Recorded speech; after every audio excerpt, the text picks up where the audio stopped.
Government is the people and institutions that lead a country, province, territory, or community. Governments manage the land, resources, and people living within its borders.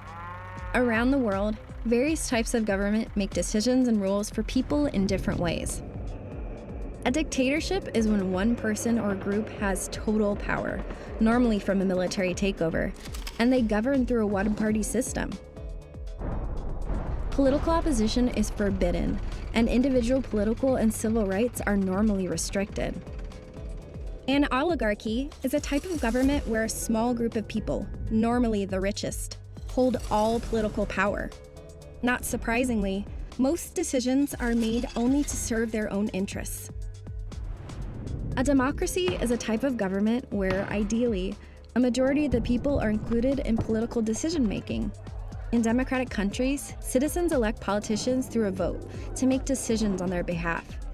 Citizens are also free to run for office, and they have protected rights like freedom of speech and religion. So where does Canada fit in? We're a parliamentary democracy. We elect representatives to our parliament and legislatures.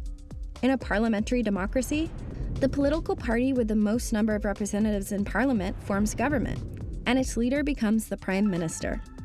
And what exactly is a political party? It's a group of like-minded people with a shared vision and similar values that wish to achieve power through an election. But that's not all. Canada is also a constitutional monarchy, which means the Queen or King is our head of state and is guided by our Constitution. Although Queen Elizabeth II lives in England, she's also the Queen of Canada, and she has appointed officials to represent her at the federal and provincial level. Even though the Queen and her reps have important ceremonial and symbolic functions, our Constitution limits the amount of power she has in our country. It is our Parliament and elected representatives that make the decisions and decide which laws to create and change. This ensures, above all else, Canada remains a democracy.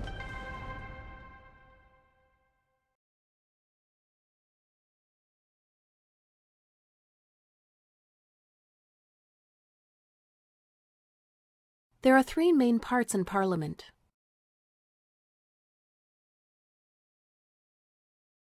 A sovereign, king or queen, represented in Canada by the Governor-General.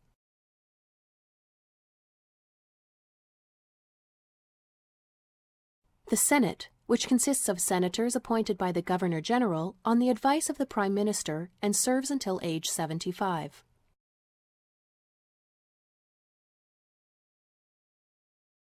The House of Commons, a representative chamber, made up of members of Parliament elected by the people traditionally every 4 years. Both the Senate and House of Commons consider and review bills. No bill can become a law until it has approval from both of these chambers and received royal assent, which is granted by the Governor-General on behalf of the sovereign.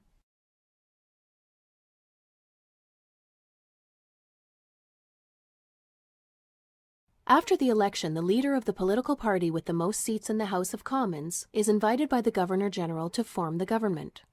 The leader of this party becomes the Prime Minister of Canada.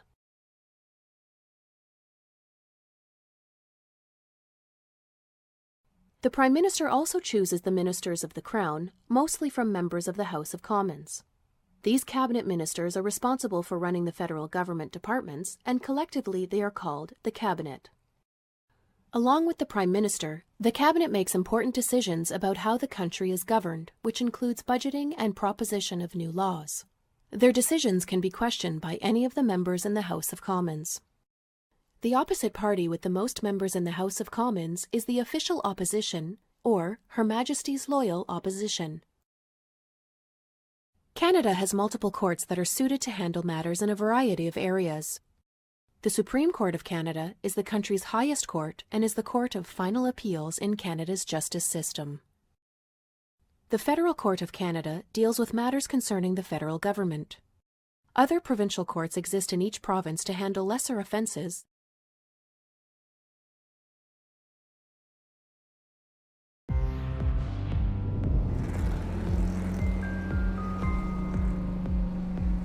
In a democracy, we hold elections to choose government representatives. Elections are basically contests where interested candidates campaign for our support and ultimately our vote. There are many different systems used around the world to determine who is selected and who forms government. In Canada, we use the first past the post, or a single-member plurality electoral system. Our country is divided into small areas called ridings. The people living within a riding are called constituents. Ridings are determined by population size as well as geographic factors, such as roads and rivers in cities and towns, which means that the size and shape of a riding can be very different. During the election, several people in each riding will compete for the job of representative. These are known as candidates. Usually, they're associated with a political party, but sometimes they're not, in which case they are called independents. Under the first past the post system, one person or candidate is elected per riding to represent the constituents. Voters can only choose one candidate on their ballot. And the candidate who has the most number of votes within each riding wins. They are still elected, even if they don't have the support of the majority of voters. They just need more votes than any other candidate. In the next election, Canadians will elect 338 MPs to sit in the House of Commons, meaning there will be 338 mini-election races across the country. And the party that wins the most races will most likely form government, and their leader becomes the Prime Minister. If the governing party has more than half of all the seats, they will have a majority government. If they have half or less, they will have a minority government. In order to pass any legislation, bills must receive the support of more than half of the members. You can see how it could get tricky with a minority government. The difference between winning and losing a riding can be decided by even one vote out of thousands. And an entire election can be decided by just one riding. That's why your vote is so important.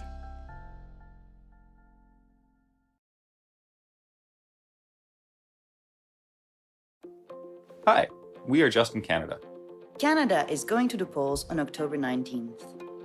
With so much competing information, it's hard to understand the differences between the parties. It's time to get back to basics and take a look at the core values and platforms of each party. We'll start with our current Prime Minister, Stephen Harper, and the Conservative Party of Canada. It's helpful to understand that this is not the old Progressive Conservative Party of years past, which was fiscally conservative but socially moderate. This Conservative Party comes from the Alliance Party, and is aligned with traditional Christian social values, a tough-on-crime agenda, and a strong military. The Conservative platform is pro-business, with low taxes and minimal rules for big business. Their economic policy focuses on free trade, including the controversial Trans-Pacific Partnership, and fossil fuels. While their platform does not focus on environmental protection or green technology, they do favor reduced government spending and privatizing public services and resources, like the healthcare system. They've also made cuts to social services, the CBC, and Canada Post. The official opposition, the NDP, is led by Thomas Mulcair. In many ways, the NDP is opposite to the Conservatives. They favor higher taxes for large corporations. They are socially progressive, focus on human rights and the environment, and care about social services and safety nets. These are things like old age pensions, social security, and unemployment insurance. It is because of the NDP and former leader Tommy Douglas that we have universal health care in Canada.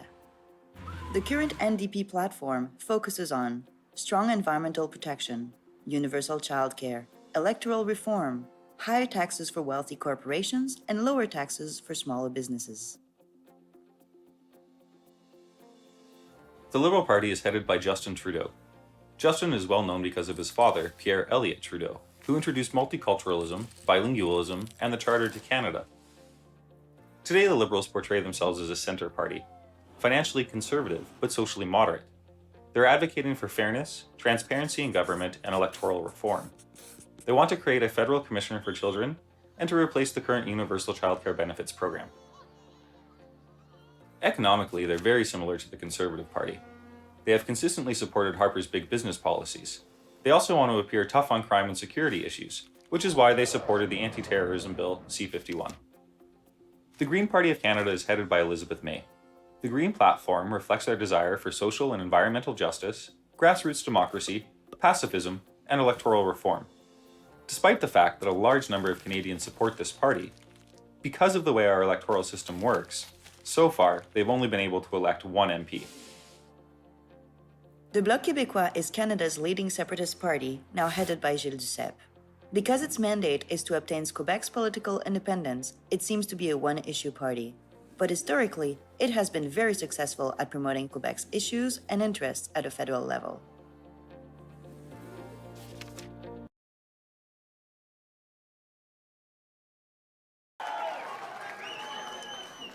Sunny ways, my friends, sunny ways.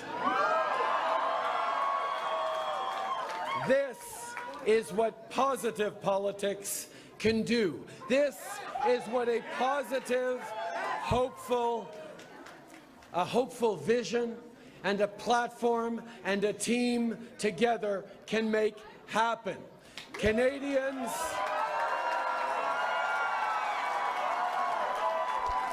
Canadians from all across this great country sent a clear message tonight.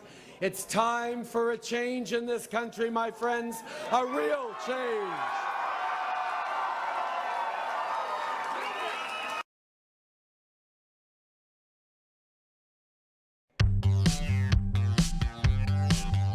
Liberal leader Justin Trudeau has promised, if elected, to review Canada's voting system.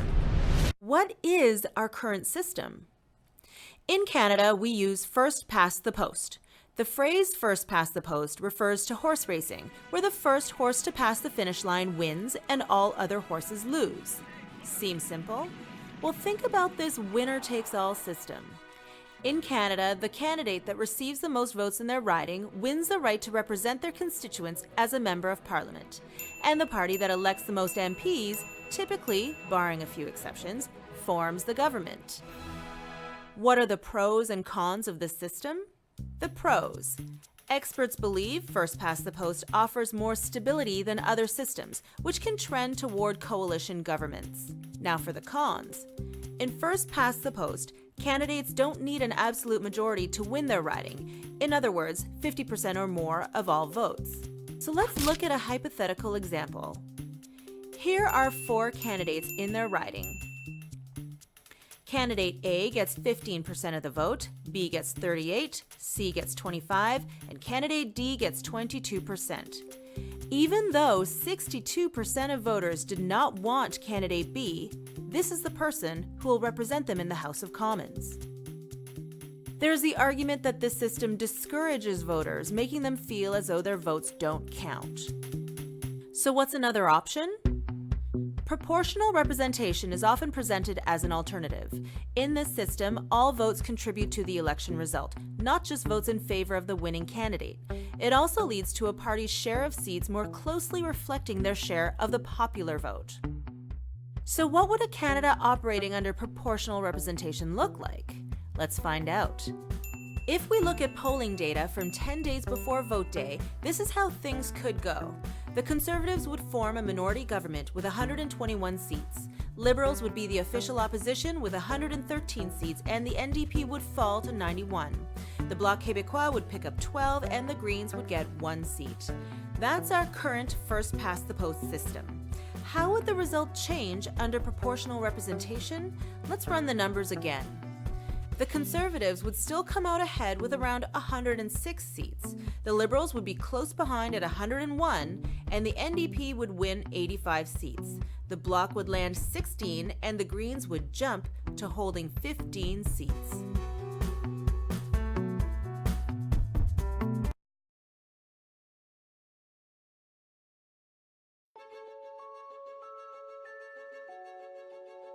While the American presidential debates are heating up, Canadians are quietly moving toward a political 180.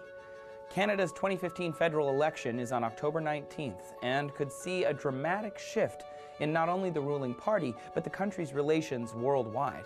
So we wanted to know, is Canada undergoing a political revolution? Well, it's important to note that Canada's government is similar but distinct from the United States.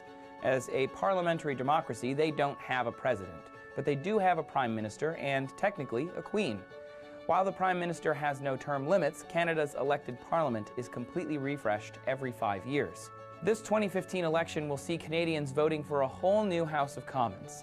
338 parliamentary seats are up for grabs. The party that wins the most seats gets to select the country's Prime Minister and is known as the governing party. The one that gets the second most members is the opposition party. This effectively allows Canadians to vote in both their head of government and their parliament at the same time. Unlike the United States' two-party dominated system, Canada enjoys a wide variety of parties, with 3 major and 4 minor ones in the most recent parliament. This fosters considerably more cooperation and debate on controversial issues. So what's the current situation? Well, the 3 primary parties vying for majority power are the Conservative Party, the New Democratic Party, and the Liberal Party.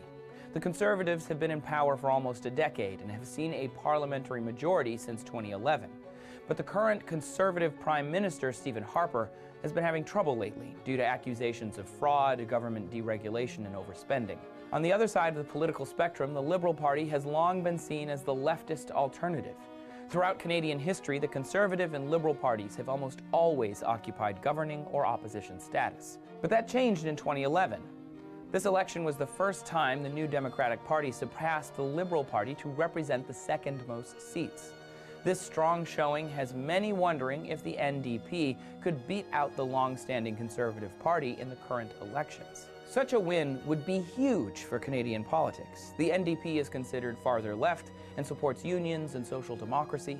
Their leader and potential Prime Minister, Tom Mulcair, has seen considerable popularity, especially among French-speaking districts. The election of the NDP would dramatically shift current conversations with the U.S. in regards to the XL pipeline and the Trans-Pacific Partnership, about both of which Mulcair has voiced severe concerns. More specifically, it would shift Canada's current ideological path away from pro-banking and business and towards the environment and fiscal liberalism. Whichever party comes out on top, the rise of the New Democratic Party is a relatively unprecedented event and shows just how much Canada's political spectrum has already changed.